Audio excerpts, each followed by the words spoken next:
What's up, y'all? Will here at Schedule Fly, and my voice is going fast. So, no introduction for this episode other than just a quick couple of comments. No sponsors. I can't get through those right now. Lucky y'all, right? So, um, this is James Korpela, and he owns the Horseshoe here in Charlotte. And I got to do this episode in person, which is awesome. I always love doing that. James started this. It started back in September. It's only been around for a few months. But the cool thing about this is that it's the official home of the Gamecock Club, and that is the local area alumni of the University of South Carolina Gamecocks and their fans. And they've got a really strong club. Tons, thousands of people. In fact, there's 20,000 Gamecocks alumni in Charlotte proper, and like 50,000 in the greater Charlotte area, if you will, the surrounding towns like Waxhaw, where I live. Um, and this bar was built, the Horseshoe, the name of the Horseshoe, which I'll let you listen to the episode and find out, but that is a direct correlation or direct tie to the University of South Carolina. Gamecocks have got a great fan base, really rabid and loyal and passionate fans. I've got some family members that would fit that bill, so I can attest to that. And this is a cool story. And James is a great dude and shared an hour of his time, over an hour, with me. And I appreciated it. We appreciated it. And we appreciate you for listening. So y'all enjoy the episode. Doing 4 in-person episodes next week between Raleigh and Boulder and Denver. So stay tuned. Hopefully my voice will be back by then. I'm going to lay low in the meantime. Take care. Have a good one. See ya. All right, we are live. What's up, everybody? Will here at Schedule Fly, and I am at the Horseshoe in Charlotte, North Carolina, my hometown today. And this place is new. It's phenomenal. It is the home of the South Carolina Gamecocks fans here in town, as well as just an awesome place to come and hang out. And I'm here with James, the owner. So, James, thank you, man. No problem. Pleasure to be here. Okay, so let's back up a little and just tell me how you got into hospitality in the first place. All right. Naturally, way back when I was 16, 17 years old, one of my first jobs was a dishwasher at a restaurant. And making, this is, let's say, 1998, 1999, making $7 an hour, whatever my minimum wage was. And I started learning here and there. My father had owned a business. It was a bar. He still owns it to this day. It's just basically a side gig. He's retired since then. And my mother was a business owner. She owns a nursery school called Little Folks Nursery in Rome, New York. Anyway, so they were both entrepreneurs in a small little town. So from a young age, I had a lot of experience. But I was dead broke, back then. I was trying to decide if I wanted to go into college.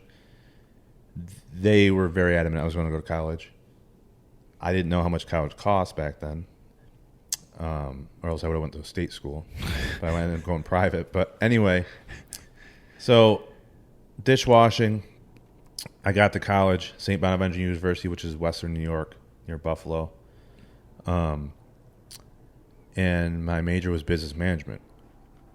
I'm also pretty good at math, so I ended up getting a math minor. Basically, one of my senior mandatory things I had to do senior year was an internship. And I was already working part-time in a restaurant to basically pay for drinking and partying through college because, I was already spending so much on college, I had no money. So did an internship at basically like a pizzeria sub shop.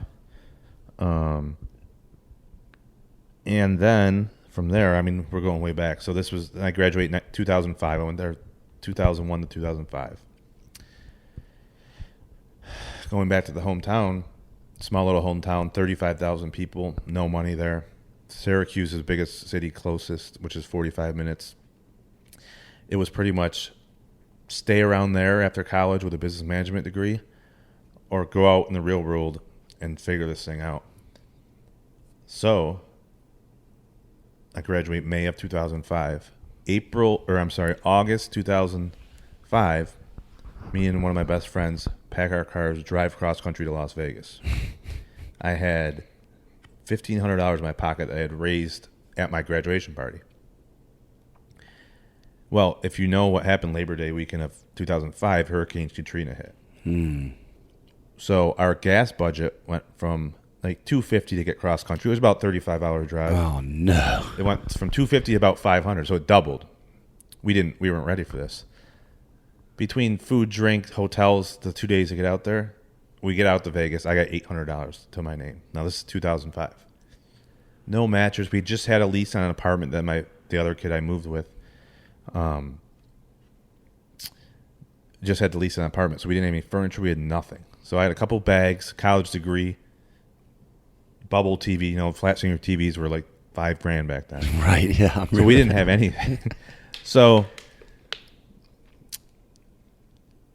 I say this to this day. I'll always say, living in Vegas on my own. Now back then it was the fastest growing city in the country. Right. It was booming. Real estate was booming out there. Living in Vegas on my own for the first month or two taught me way more than the previous 4 years at college. Way, way more.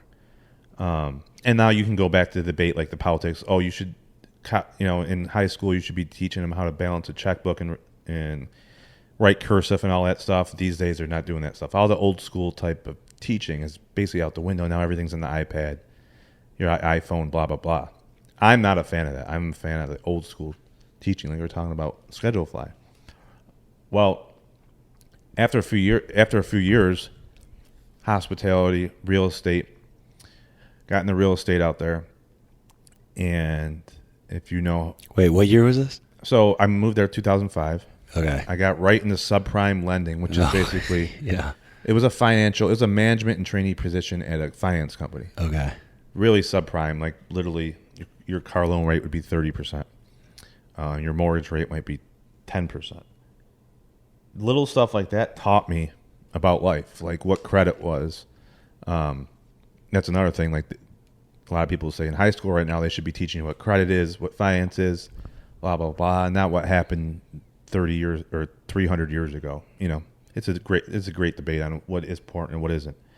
Well, they're not getting it in school, yeah, you're right. I mean, I learned the hard way too. It's a hard lesson to have to figure that out on your own. Yeah, and like it's very frustrating because a lot of these, I feel for these kids who are getting out of college and don't know what credit was. Like I didn't know what credit was. My credit score was all messed up.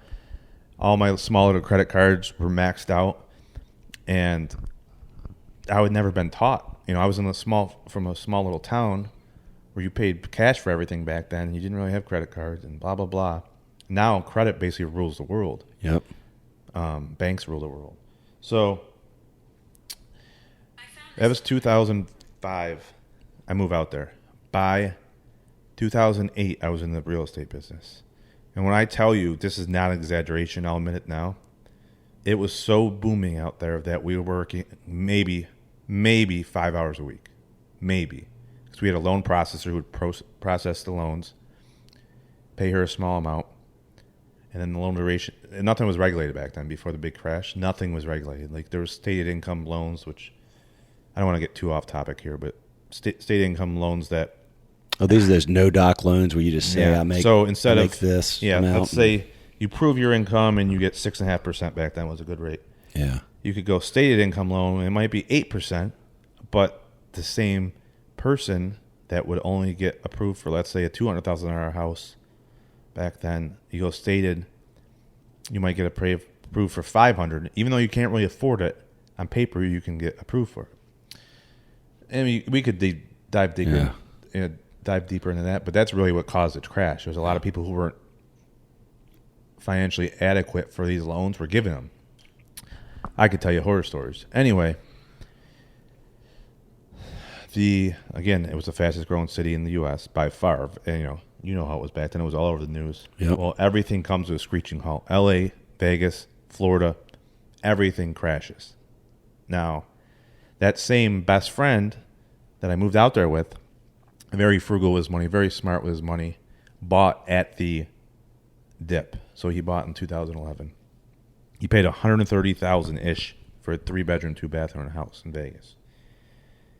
Fast forward, the Raiders moved to Vegas. They're building schools all over. What was desert when I moved there is now fully developed little communities. Like you would never believe if I showed you a picture of a desert, and now there's 20 businesses and a school right there. That same house that he bought in the dip is worth about 4 times that now. In 2011 to now, so about 10 or 11 years. I did not buy a house. Not that I couldn't afford it, but I just knew I always wanted to be mobile.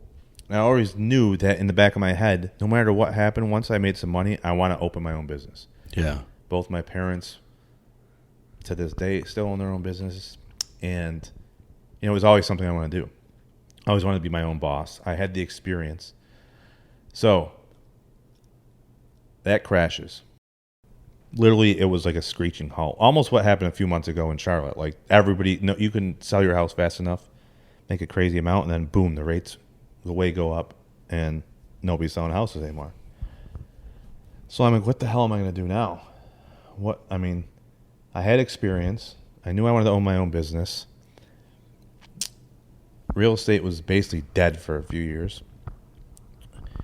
So I get into VIP hosting, which is basically was a huge business when Vegas was the fastest growing city in the world. Clubs and pools needed hosts. So basically the salesman. You would sell, at a pool, you'd sell a cabana or a daybed for X amount.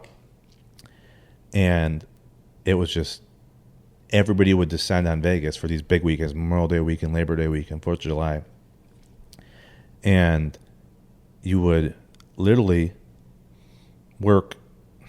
The job I had, I started at Hayes nightclub, which is at Aria. You'd have to wear a suit every day, but you'd only work Thursday, Friday, Saturday. Now you're meeting millionaires. You're walking them in. They're buying bottle service from you, table service. So it was very good networking. I'm foreshadowing on how I got here, but these years in Vegas taught me way more. It allowed me to learn a lot more about the whole circle of life and top tier people, bottom tier people, and how the money circulates, and really, taught me a lot. I can't stress out that enough. Like, even though I was dead broke in Vegas the first 4 years, I got tenfold on the investment, if you will. So, getting the VIP pool party hosting, I go from Hayes to Rehab, which is the biggest pool party in the world at that time. The fire code. So, the fire marshal, how many people was allowed in that pool was 7,800 people. So imagine 7,800. 7,800? Yeah. 4 pools, water slide, Good grief. 100 cabanas, blah, blah, blah. There would be 8-hour days where, like, when Floyd Mayweather fought Manny Pacquiao, one of the biggest boxing fight ever, there would be days in those 8 hours we do $1 million in sales. Imagine that. In a day. In one day. So it was very lucrative. Well, the way it was set up was it was a seasonal job. So from October to March, the pool wasn't open. Well, what does that mean? That means I got laid off. So I would work March to October, get laid off, collect unemployment because I was laid off. The only rule was if you want to get rehired next March, you got to pass a drug test, go back through the background check. So basically, every year I was a new employee, even though it was the same job. So I had the same clients. I was building my own clients. And the guy who I originally met to move here for was one of these clients. So I get promoted a few times, and I'm the host manager, so I'm in charge of basically all the salespeople for this big pool party. And just like we were talking about Schedule Fly, more and more competition started popping up. Every hotel now had its own pool party. Every hotel had its own nightclub. So that same very hard to get in pool was now just basically another one of the regular pools. Business started slowly going down there. It got a bad rap. It's not exactly on the strip. It's more off the strip. And I knew in the back of my head, Charlotte was now what Vegas was when I originally moved there. It was now the fastest growing city, even though it was on the East Coast. Charlotte, Raleigh, Jacksonville, Austin, Texas were all the big cities back then, and everybody was flocking there. So I knew in the back of my head Charlotte was already a possibility. 2 of my best friends had moved here from Vegas. So I said, my basically my 5-year plan is I'm going to get to Vegas somehow, but I'm not moving there to go backwards in life. I'm moving there because I do have some money saved now. I have the experience, and I truly think I can do this. So 2015, I start the talks. I fly back in here. Oh, let me backtrack. 2011, 2016, I was getting laid off every winter, collecting unemployment. The only thing was I had to be back next March. So literally, I would have a 5-month vacation. Even though I made a lot of money for 8 months, I would have a 5-month vacation, collect unemployment, and I'd still have that money I was making. So I would come to Charlotte 3-4 times a year. I'd come to a couple Panthers games. I'd come to ACC championship game. We'd go out, and that back then the Epicenter was the only place you went out. South End didn't exist, really. Yeah. It was more industrial. So, again, in the back of my head, in the winter time, I know I'm going to keep going to Charlotte, and eventually I'm going to move here. Like I said, a couple of my best friends had already moved here, already had a few ins, and I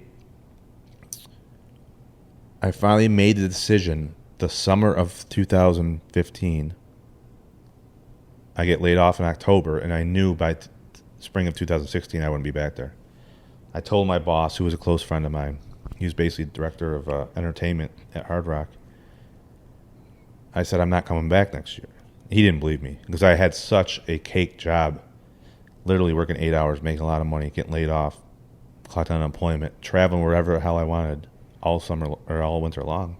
And the only thing was I had to be back by early March, pass a drug test and background check, which I did for 5 straight years.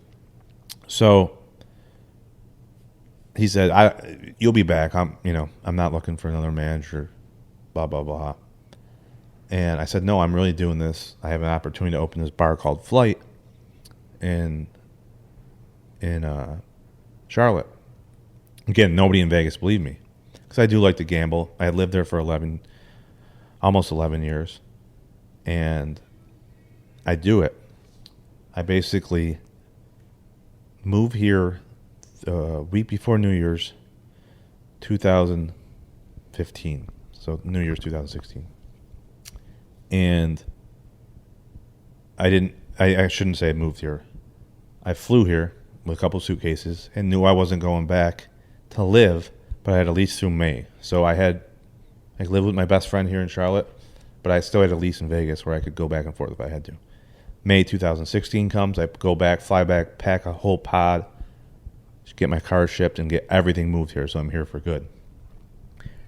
We're opening this bar called Flight. Well, what would happen back in the day, I don't know if you know the whole grand scheme of things, but there was a place called Ice House on South Boulevard. Mm-hmm. That was the official home of the Gamecocks. That whole off season, 2015 to 2016, they closed. Well, now this group, the CLT Gamecocks. Now I can't stress how big a part of this move made it, but there's over 20,000 members just in the Charlotte zip codes. It doesn't count the Lake, Waxhaw, Huntersville, Cornelius. Just in the Charlotte zip codes, there's 20,000 members registered to their club. That means there's X amount not registered as well, and then add on top of all the suburbs of Charlotte, and you probably have a good 50,000 alumni right around here. Wow. So I knew in the back of my head, again, this is financially lucrative group. I learned this through Flight. So anyway, they go to Flight, obviously. And I was kind of in charge of sales, managing, and I learned the liquor laws of North Carolina because I knew they were way different from Vegas. Yeah. We're coming from Vegas where it's a 24-hour town, no rules, no open container laws. Every bar's open 24/7.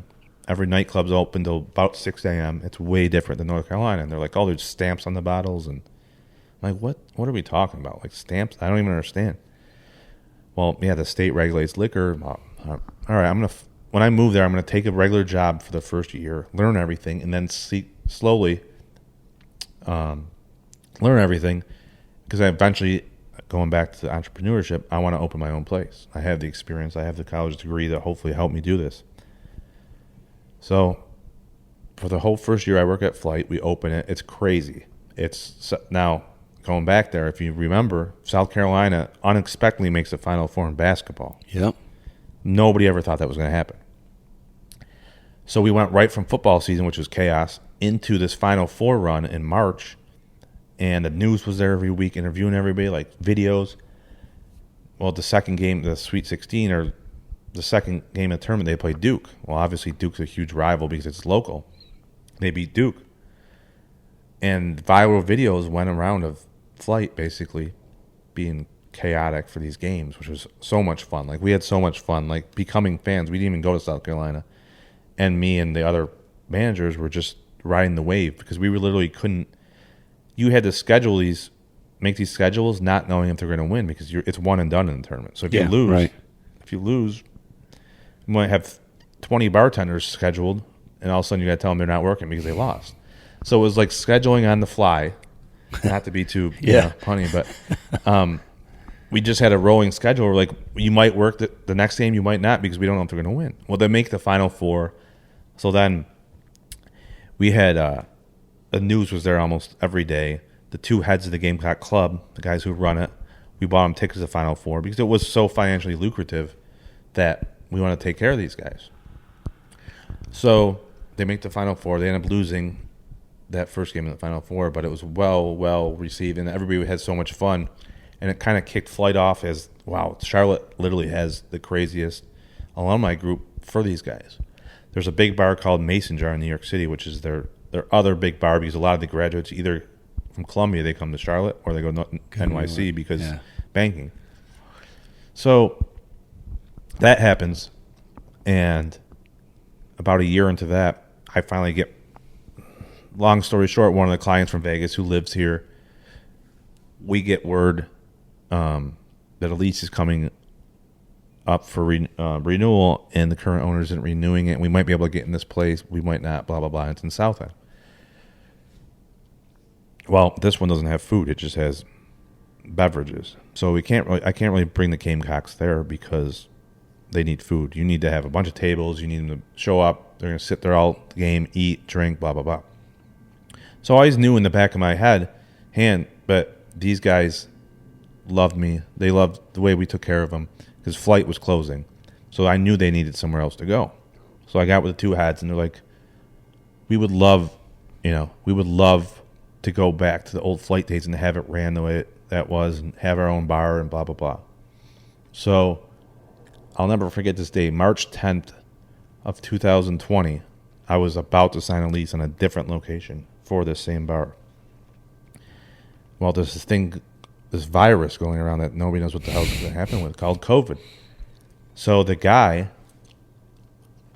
that the landlord, essentially, who owned the property, was like, hey, he puts the brakes on. He's like, hey, I hate to say this, but we're going to push back on this lease and kind of just delay everything because we don't know what's happening. Like, a lot of the people in the know think that this virus is really going to hit America hard and blah, blah, blah, and real estate. Blah.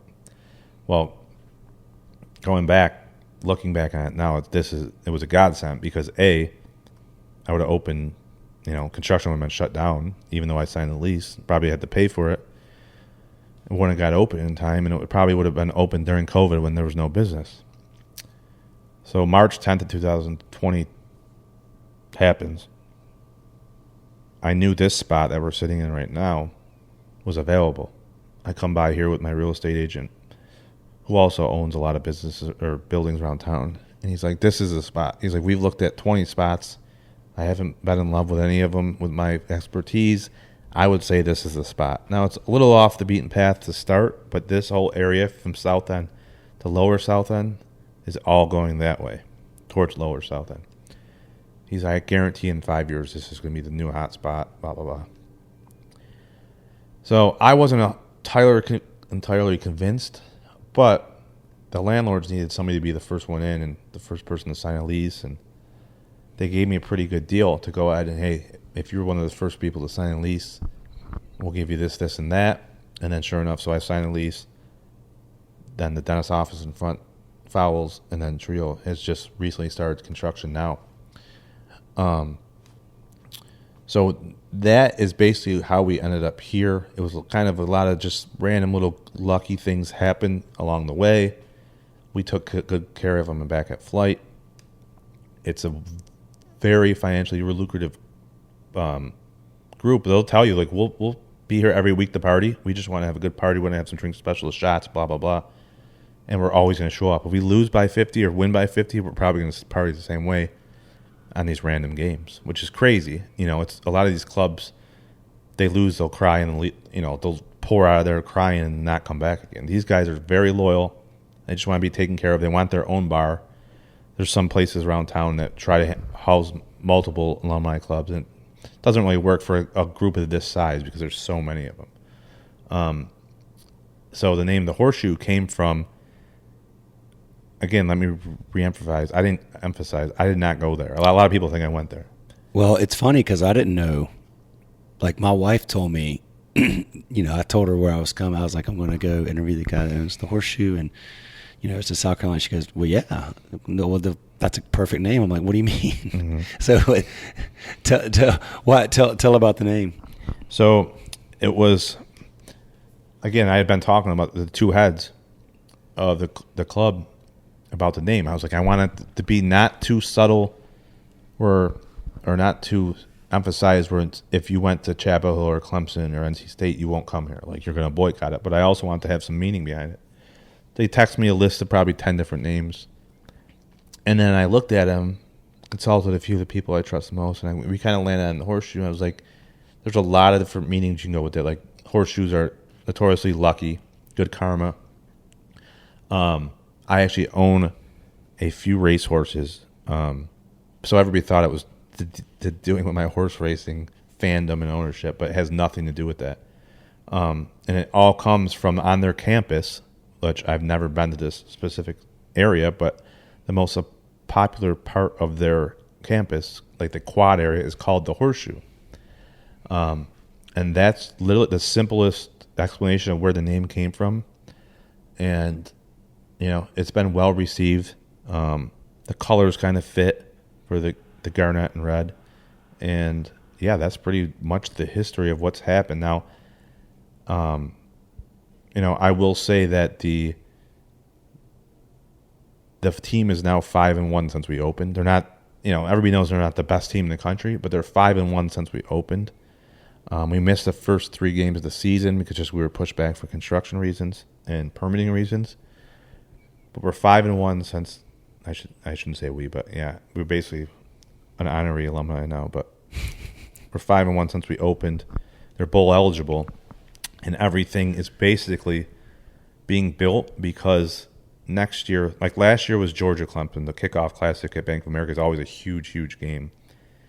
Last year was Georgia Clemson. A lot of businesses around town, that was their busiest day, like ever. Yeah, right. Next season is South Carolina and North Carolina at Bank of America Stadium, Labor Day weekend of 2023. So there are a million different ideas of what we're going to do that weekend. A lot of celebrities have already, I shouldn't say reached out, but the club is that they'll pay for some of this stuff and get a lot of the alumni here. There's a lot of big names being talked about, either performing here or just saying a few words, pep rallies for the whole week long. Like, they're making a huge, huge event. So really, it sounds so far out, but the idea is all behind of, hey, let's get this place fine-tuned. Basically, we got 11 months from when we opened to get it fine-tuned for Labor Day weekend 2023. So that's my goal, is to have this place running like a well-oiled machine by that date and having the craziest weekend party of the, basically of the century for these guys. Yeah, that's going to be so much fun. Yeah, but that's basically the backstory of my career. It's nothing too fancy, but I can tell you the trajectory and the life path that I went through, basically from being broke right out of college to moving to Vegas, the fastest growing city in America in 2005, to then living there 11 years and then moving to the fastest growing city 10 years later. You can make an argument Jacksonville, Raleigh, Austin, Texas, and Charlotte. Charlotte was the fastest growing city probably 5 years ago. Now it's probably Austin or Jacksonville, but it's all the same. We're talking about millions of people There's a lot of people still coming here. Yeah, that's for sure. Yeah, and like I said, in Columbia, you either basically go to Charlotte or you go to New York City. Yeah, the majority of them. So it makes no sense why I wouldn't do this business-wise. So here we are, giving it a shot. Man, congratulations, dude. That is a really cool story. I mean, that's amazing that you, went out there and with almost nothing, and really made something meaningful of that and had this vision all along of having your own place. I mean, it's not an easy road. Yeah. I will tell you this. The main curveball during COVID was, as you know, kitchen and food in the food industry. I shouldn't say severely, but that's been the biggest obstacle, is learning the food aspect of it, hiring for kitchen. Now, luckily, we got a few guys that one of my business partners knew from prior businesses that are good kitchen guys. But again, going back to my very first job, we talked about dishwasher. Back then was $750. That same $750 dishwasher might be $20. I was gonna say it's like 20. Yeah. So right. the house, the McDonald's up by my house. Not to knock anybody working at McDonald's, but they have a sign out front: starting pay $20 an hour at the McDonald's. So when I was growing up, that starting pay was $650 or whatever. Right. Yeah. And same work, probably easier work now because it's all technology now. Yep. And the food aspect has been the biggest obstacle in learning experience, but we've been pretty well received on not just having, the same old BS bar food, where it's just wings, fries, and chicken tenders. Yeah. We do have those things, but we also put a little New York flair on some of the stuff and put some other random stuff on there that nobody else is trying. And we're going to see how it works. So far so good. But like I said, after football season is a big question. We got a lot of questions to be answered on what we're going to do. We're starting a trivia night. We're starting an industry night. We're starting a country night. Country night's already started. Well, you're going to get a lot of your Gamecocks fans coming to country night, I would think. That's the whole idea. Yeah. I know from experience, even in Vegas, like one of the busiest bars in Vegas is a country bar. The busiest bar in Charlotte is Coyote Joe's country bar. Been there a long time. And there's a big lack of it, in my opinion. Like, there's a lot of nobody else trying to do it. So we're giving it a shot. We're slowly building it. And that's going to be every Friday. And on Saturdays, the Gamecocks, obviously. And then building on Saturdays, randomly, the Gamecocks got the number one recruit in the nation for basketball this year, which was basically a drop of good fortune. What happened was he was going to Chapel Hill. They didn't have a scholarship available this year, but they had one next year. Well, he reclassified, wanted to come out of high school this year, and the only college around, he's from Columbia, that had a scholarship open was Gamecocks. I didn't know that. So they kind of fell in their lap. So we're having a game watch this Friday. They're playing Clemson, which you'd think would be a huge game because the football is such a big game, but we'll see if we get a good turnout for it. But well, you've also got the women's basketball team there is perennially, I think. Yeah, they're number one in the country, and they won the championship last year. Yeah, they basically have taken over what UConn was back in the day. UConn was always the number one women's team. Right, for a long time. Now Dawn Staley went to South Carolina, and she's totally revamped everything, and now they're basically a top 5 team every year. Well, okay, so you've got this the Alumni Association here. I mean, so there's 20,000 just in the Charlotte zip code. In Charlotte, probably 50. That's the ones who just registered with their website and their social media following. Okay, so you can tap into that audience through your connection. So you're able to market trivia night and country. Yep. Oh man, they beg me to tag them and everything because once in a while I'll forget and they'll text me like, "Hey, tag us in that so we can share it." And to elaborate on that, like the school will actually send us towels, pom-poms, stickers that say beat whoever they're playing that week, which I can show you before you leave. But the school it's such a big alumni base and financially backed by, the school that they will put money behind it to make sure their alumni clubs have fun and have, a big following, which a lot of schools won't do that. Yeah. So the school will literally give me permission to use photos. They'll do crazy stuff like that when a lot of schools wouldn't associate themselves with partying. Do you? Yeah, well, in the Southeast, I've been. Yeah, I mean, you know how it is. Like tailgates in football rules the world pretty much. So, do you? Do you have? Do you have investors? Yeah. Okay. So you have investors. You guys how long is your lease that you signed? So it's very unique where it's almost like a tenant option of 10 years. So it's initially 7, and then a tenant option of 5 and another 5. So basically, okay. I can get out after year 7. I can get out after year 12, or I can get the whole way. Gotcha. So essentially 17 years. That was part of the sweetheart deal to come in here and be the first one to sign a lease.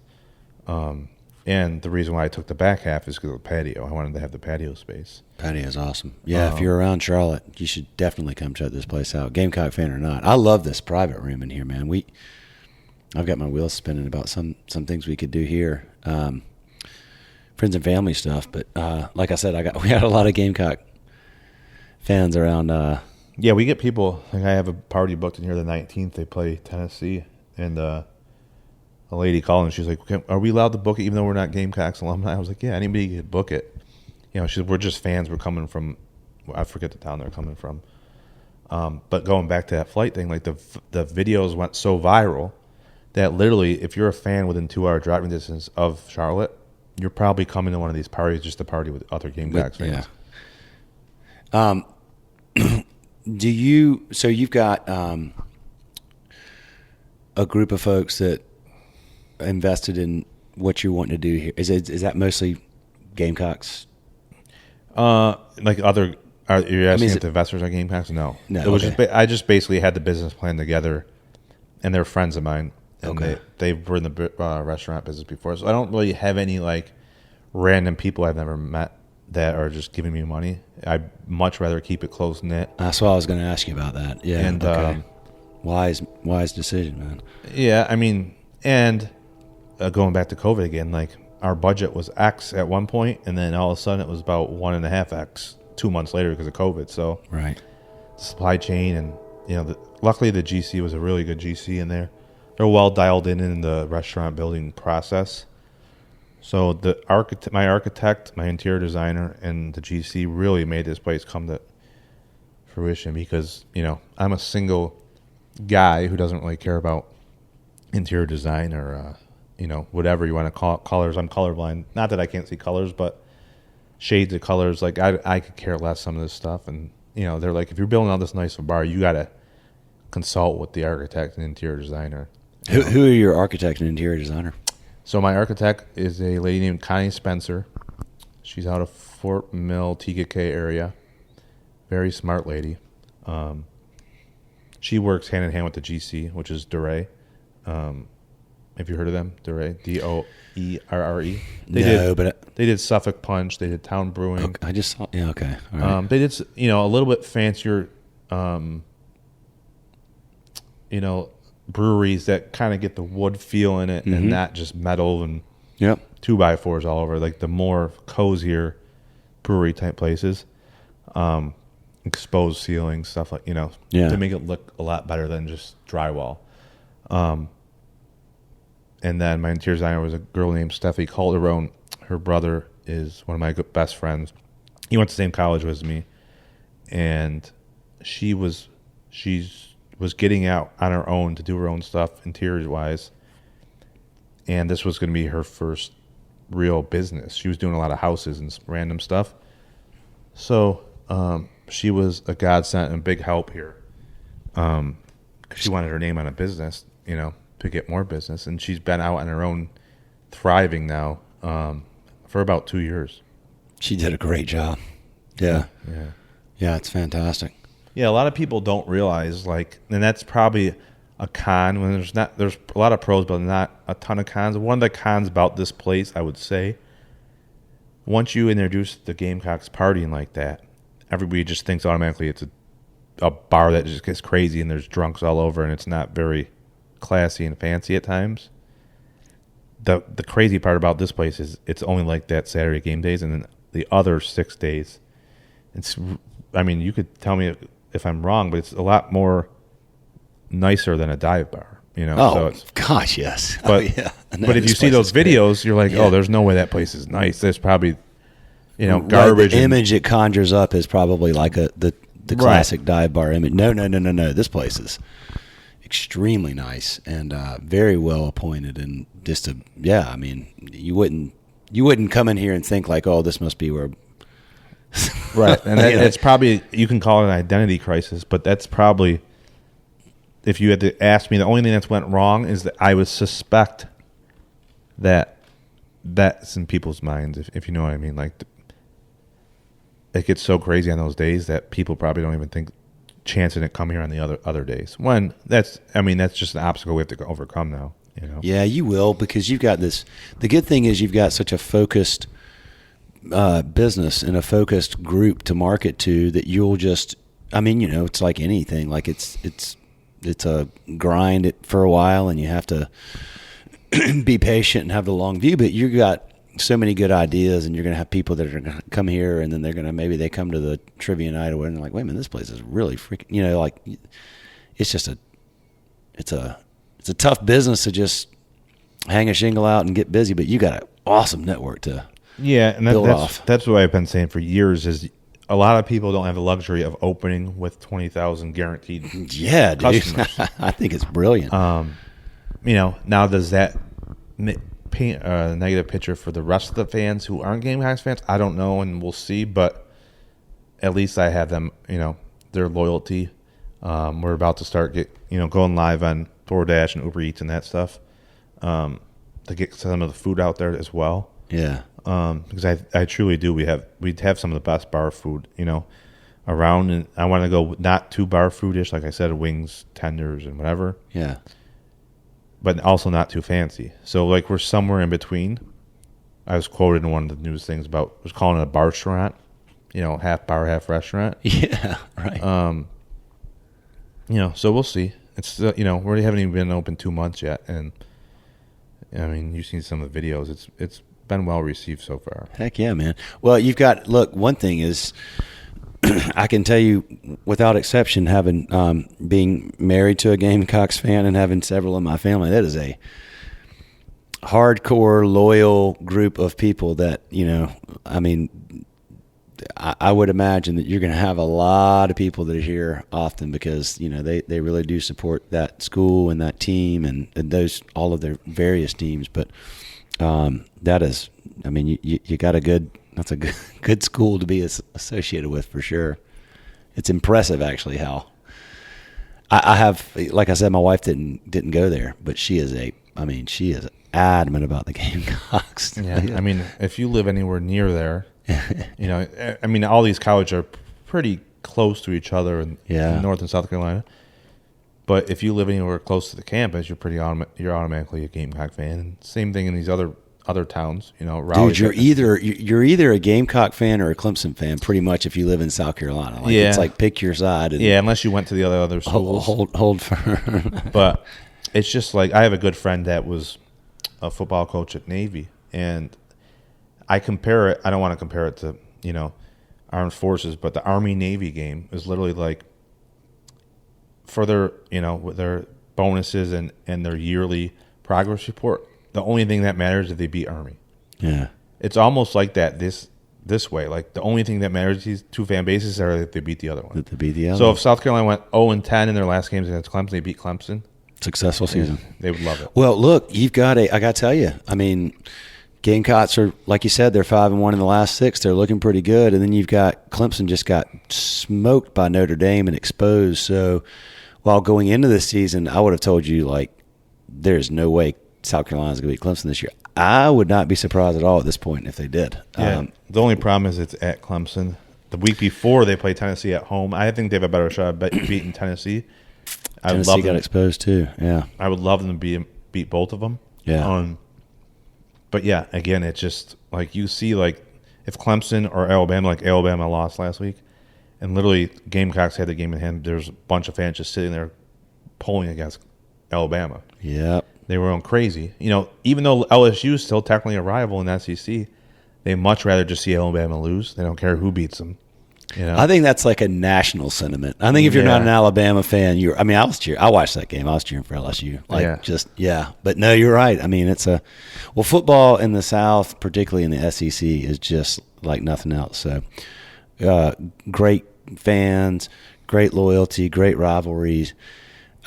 I'm actually, I knew a lot of people from South Carolina wound up in Charlotte. I had no clue there were that many. So that's fantastic, man. Yeah, and like I said, we're going to try to build on basketball season, the women, both men's and women's. I'm actually looking at the Instagram now, and we posted that we're having the first game watch Friday. They're playing Clemson. Again, you'd think that'd be a huge game for basketball, but it's really not. Mainly probably because Clemson's never really that good at basketball. Yeah. But people are already commenting on there. Are you going to do women's game watches too? Which we obviously will. They're number one in the country. Yeah. But we'll see. We'll see. We're just going to keep building on the momentum of the football season to see what happens. Well, look, man, I tip my hat. We appreciate your business, first of all, from Schedulefly. And, but, man, I just love a good entrepreneurial story. And I could not agree more. Man, just going back to, it was just just reminding me of getting out of college and being like, okay, I got a college degree, man. I'm going to be, I got this. There was bets. Again, my home in upstate New York, there was an Indian-owned casino built about 15 miles from there. And I used to get in trouble going there. We used, skip school, go there again, because you could gamble at 18 there. All sorts of crazy stuff. My dad worked there, and I got in trouble for going there. I have no money. But there was literally people betting against me saying, he's moving to Vegas, he'll be back in 6 months, and blah, blah, blah. And that was so much motivation for me not to fail. Yeah. Don't get me wrong, I was dead broke a bunch of different times.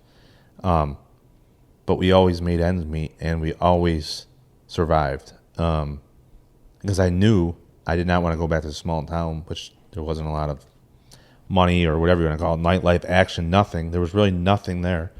My sister, she went back and forth. She's in fashion, so she was back and forth between Brooklyn, New York, and L.A. So she was kind of be gone as well. And I just always want to be mobile. That's kind of the reason I never bought a house, like I was telling you, in Vegas.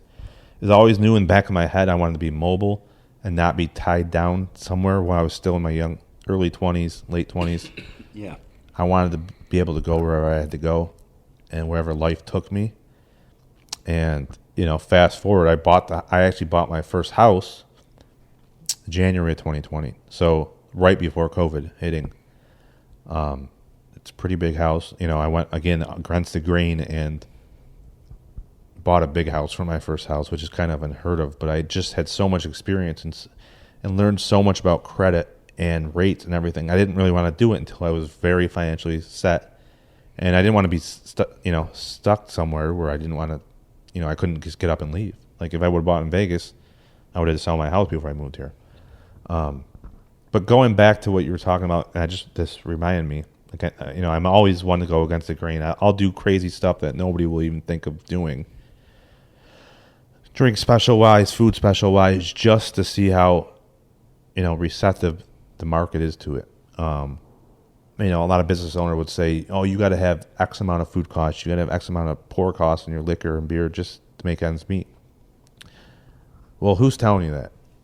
Society and financial experts. Well, I don't care. I'd rather pack this place out and get people here for the marketing for the first few months, years, whatever, than have a place that's just dead empty. So I'm gonna do some crazy stuff, crazy parking lot parties out there, where people are gonna actually not believe that the price is that cheap, or free concert here, or whatever you want to call it. But going back to building this place out, one of the main things was, in my mind, and I did a lot of market research, no one is building out a sports bar anymore. Everyone in Charlotte's got either a brewery, cocktail lounge, nightclub, you name it. There's not many sports bars, neighborhood sports bars being built. Where you can just go watch football, drink some beers, and park. We are a little parking challenged out there, but we have some parking. You can correct me if I'm wrong. Do you know any? There's really not that many recent that have been built. Yeah, no. So I went against the grain. I said, when nobody else is doing this, let's give it a shot. I believe I can make it work. I believe the old school mentality of the guys getting together to watch the football game still exists. And let's put it in, the hottest area of Charlotte. We're maybe a few blocks off of that, but I truly believe this will be a good spot very soon. Like I said, I was going against the grain. I don't want more power to the people who mix the cocktails for 10 minutes and light them on fire and charge $20. I'd rather sell 30 Bud Lights for $3 or $4 in that same amount of time. Amen, man. I love it. Is it a dying business model? I don't think so. I don't think so. I don't think so. Especially in the South, you know how many people come in here and they say, "Oh, I just want to sit down and have a $4 light beer. I don't want those crazy 10% beers that you get one and you get heartburn or you get drunk off if you can't drive." That's why I think it will never. This type of business model, hopefully, will never die out. The only thing that possibly could happen is people quit building these places, which more power to the people who own them at that point. It's almost like a rare thing now to see something like this in a big area town. Yeah, for sure.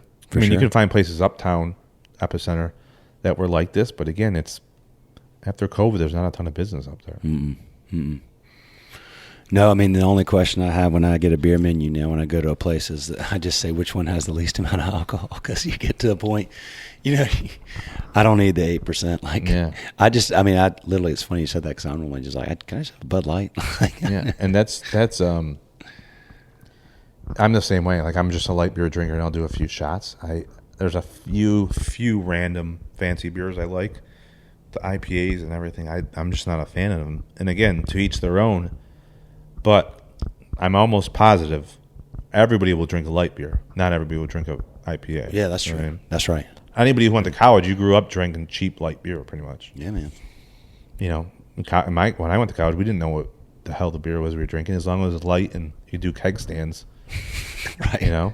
That's right. We'll drink it. And those people still exist. And those same people that I went to school with, I just turned 40, are still 40 years old. They still want to have, a lot of them are married with kids, but when they do get out to let loose, they still want this type of stuff, in my opinion. They don't. Absolutely. Where'd you get all these awesome pictures around here? So last year I had been shopping around that gunmetal right behind you, that gunmetal South Carolina state thing. Cool. I found that at the Charleston Flea Market. Oh, really? The one on the top, Clowney sacking and the Georgia quarterback. That's sweet. That's signed by him. I got that at a memorabilia store. Then the rest, Stephanie, the interior designer, printed out a lot of it and framed it like at the 25th hour of us opening. She did a good job. She did a great job. These are really cool. Yeah, again, it's a cool little private event room. Not a lot of people have a lot of private event rooms space left. It's pretty much you got to rent the whole place out or you don't. Yeah. This is kind of cool because now the Gamecocks fans, like the last 3 weeks, have rented this. It's been a fellow Gamecocks fan, but they just want their own little spot because it gets so chaotic out there. I wonder if Clowney's family. He grew up in Rock Hill. Yeah. There's a lot. Rock Hill. I have a lot of friends from there. Produced a lot of big name talent. They did. Yeah. Well, maybe when he comes in for Christmas one year or something like that. After they're when we were open at Flight, the Mere Bird was on the Panthers, so he came to a few of the parties. Oh, that's cool. There's a lot of random ex-NFL players, and they support the club. Like they'll come out and you won't even know they're ex-NFL or millionaires. They'll be right in the middle of the action with their Gamecock stuff on. And again, the club has such a loyal following and such a good name that a lot of these alumni will do a lot of charity work. Like if they have something with a charity, they'll come out and, say a few words and not ask for anything. And that's just the nature, like you said, of the loyal mentality of this fan base. So I grew up in Charlotte, and I was an NC State fan. I didn't go there. I went to a small school up the road here, Davidson, and we had like a D3 football team. So we would all sit around and watch our favorite home team or college teams, on Saturdays. And I was state's always been a little bit tough to follow, but I loved. There was a period when I was completely obsessed with the South Carolina Gamecocks, and it was back in the mid '90s when they had a dude named Steve Taneyhill. Have you ever heard of this dude? Yeah, because I know that name because he does a lot of stuff with the club, I believe. Oh man. Yeah. So he came out, like, I can't remember the whole story. He wasn't the quarterback at the beginning of the year, and I don't know if the guy got hurt or whatever, but he had this long hair, and it would like came down out of his head. But he came in and he like rallied them to win this game, and he would like, they'd score a touchdown, and he'd stand at midfield, and he'd pretend like he was like hitting a home run. He just had all these like, he was a character, and I was like, I loved that dude. Yeah. Absolutely love that dude. So if he's ever if he's going to be here or something like that, man, hook me up. Let me know. Yeah, I'll come hang out. I want to buy Steve Daniel a beer, man. Like I completely loved that guy. I thought he was the coolest like college quarterback I'd ever seen. So, well, look, man, I know you got to roll. I appreciate the time. I appreciate the business.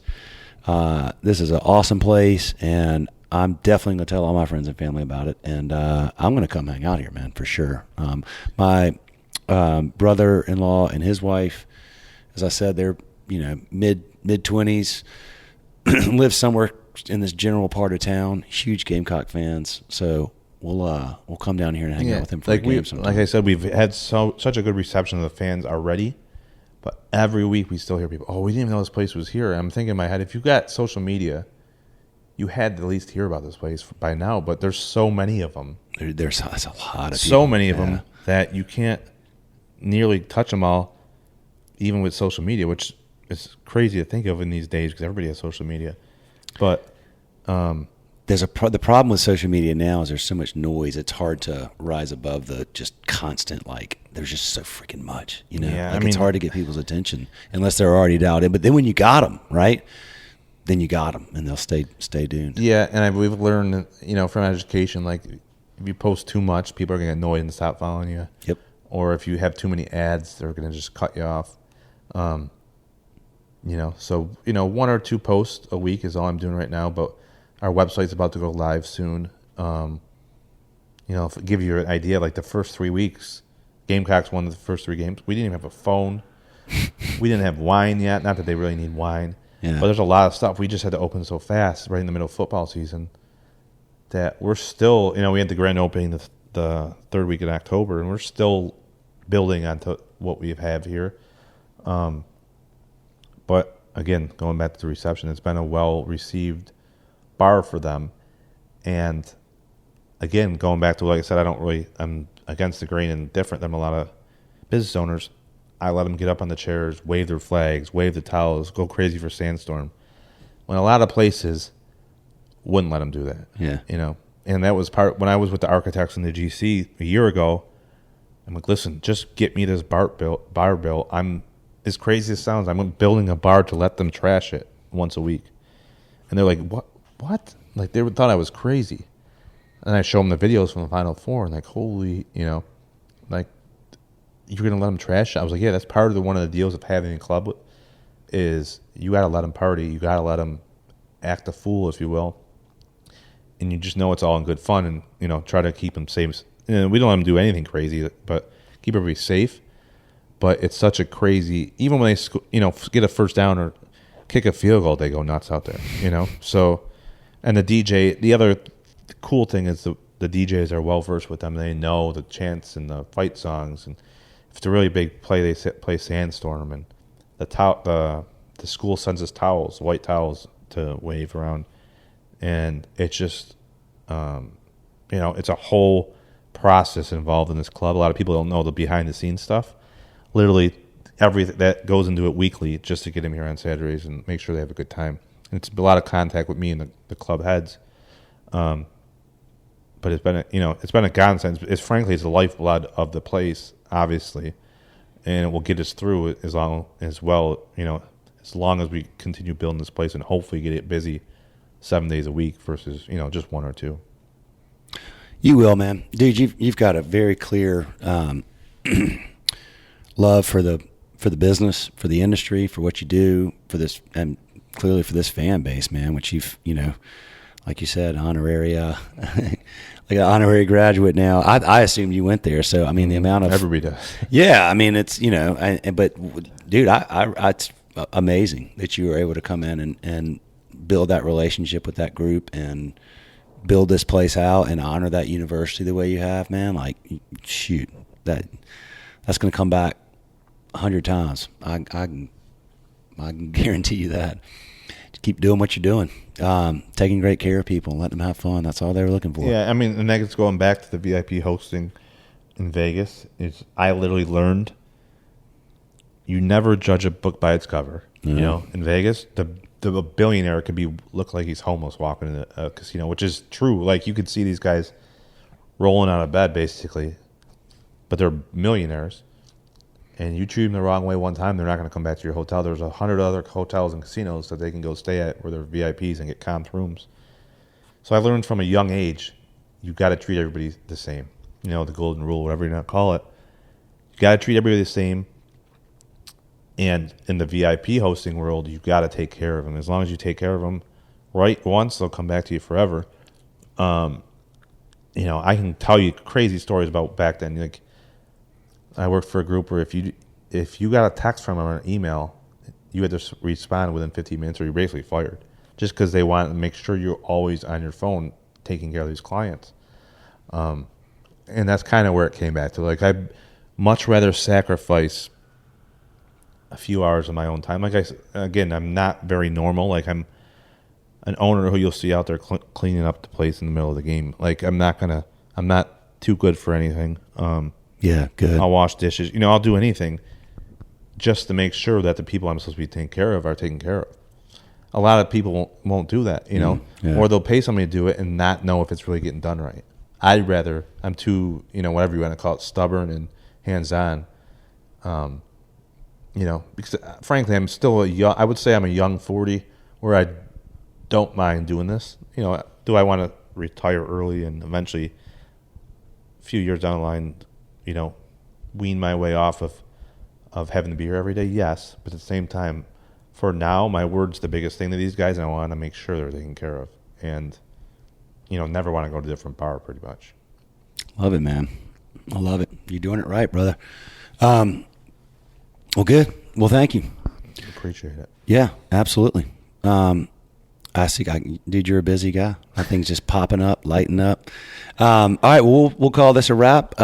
Thank you all for listening. More of these episodes coming soon, and we will see you.